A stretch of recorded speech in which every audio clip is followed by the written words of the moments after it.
Hello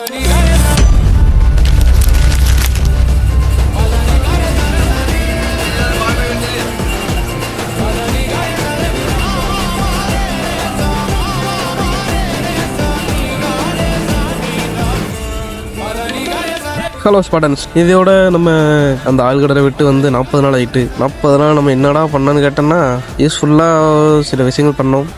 நிறைய விஷயங்கள் பண்ணோம். அப்போ நம்ம கடலில் தூங்குற மாதிரியே அதேமாரி ஸ்லீப்பிங் டைமிங் கொண்டு வந்தோம். என்னடா இன்னும் ஒரு பிரச்சனை எதுவும் வரலைன்னு பார்த்தேன். இன்னும் பார்த்தா நம்மளால் ஒழுங்காக வேலை பார்க்க முடியல. முகச்சு அடைக்குது, திடீர்னு மூக்கு அடைக்குது. என்னன்னு பார்த்தா சளியில் இந்த உள்காய்ச்சல் மாதிரி லைட்டாக வந்திருக்கு. ஆனால் இது ஏன் இப்படி சொல்கிறோன்னா, எனக்கு இதுக்கு முன்னாடி வந்தது கிடையாது. நமக்கு இந்த மாதிரி நோய் எது வந்தாலுமே வருஷத்துக்கு ஒரு வாட்டி வந்துட்டு ஏன்டா வந்து விட்டு விட போயிடும். இந்த வாட்டி என்னதெல்லாம் அதிசயமாக நம்ம இந்த டைமிங்கில் வந்துருக்கு. எப்படியோ கடல் போயிட்டு அப்படியே வந்தாச்சு.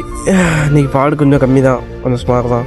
இன்னைக்கு சுத்தமாக பாடே இல்லை. இருந்தாலும் ஏதோ சும்மா போகிறேன்னு சொல்லிட்டு ஆளுக்கு 500 கொடுத்தாங்க. அப்படியே அதை வாங்கிட்டு நம்ம வீட்டுக்கு வந்துட்டு சாப்பிட்டு குளிச்சுட்டு நம்ம சொமேட்டோ ஓட்டலாம் பார்த்தா சொமேட்டோ லாயினே ஆக மாட்டேக்கு. என்னென்னு பார்த்தா அது கண்டினியூஸாக நம்ம ஓட்டிக்கிட்டே இருக்கணுமா.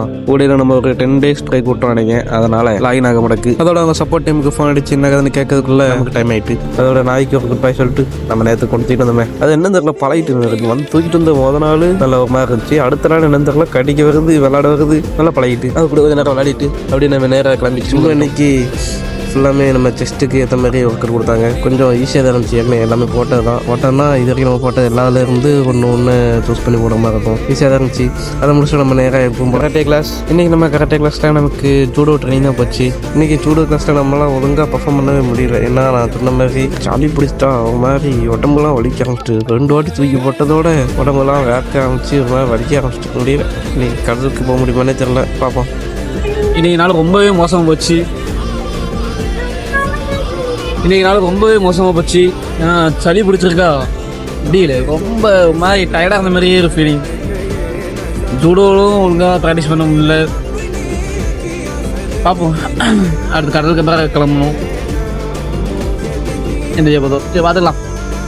அதுக்கப்புறம் நம்ம வீட்டுக்கு போயிட்டு சாப்பிட்டுட்டு நம்ம நேராக எங்கள் கடற்கரை கிளம்பிட்டோம். கடற்கரையில் இன்னைக்கு நம்ம வளத்தில் வந்து கரெக்டாக ஒரு 5 பேர் கடல் போகிறோம். என்ன சேர்த்தா 5 பேர். அதேமாதிரி நம்ம பக்கத்து வளத்தில் ஆள் இல்லாமல் இருந்துச்சு. அதனால் நம்ம வளத்தில் 5 பேர் இருக்கும். யாராட்டும் போவாங்களான்னு பார்த்தா யாருமே போகிற மாதிரி தெரியல. எல்லாருமே அப்படி செட்டில் ஆகிட்டாங்க. சரி ஆள் இல்லைன்னு சொன்னாங்க. அதனால் அந்த வளத்துல ஏறி போயாச்சு. நம்ம வளத்தில் கரெக்டாக 4 பேர் இருக்காங்க. ஆள் போதும் கரெக்டாக இருந்துச்சு. இங்கே ஆள் சுத்தமாக இல்லை, மொத்தமே 2 பேர் தான் இருந்தாங்க. அதனால் நம்ம போயிட்டோம். இதுக்கு முன்னாடி நம்ம இந்த வளத்தில் நம்ம போனோம். அதனால் ஒன்றும் தெரியல, ஒன்றும் பிரச்சனை கிடையாது. அவ்வளோதான். இனிவே இன்னைக்கு டே ரொம்ப மோசமாக போச்சு. அதோட இன்னைக்கான லெசன், காயங்களே உனக்கான கவசம். அவ்வளோதான் கைஸ், நாளைக்கு பார்ப்போம். அது வரைக்கும்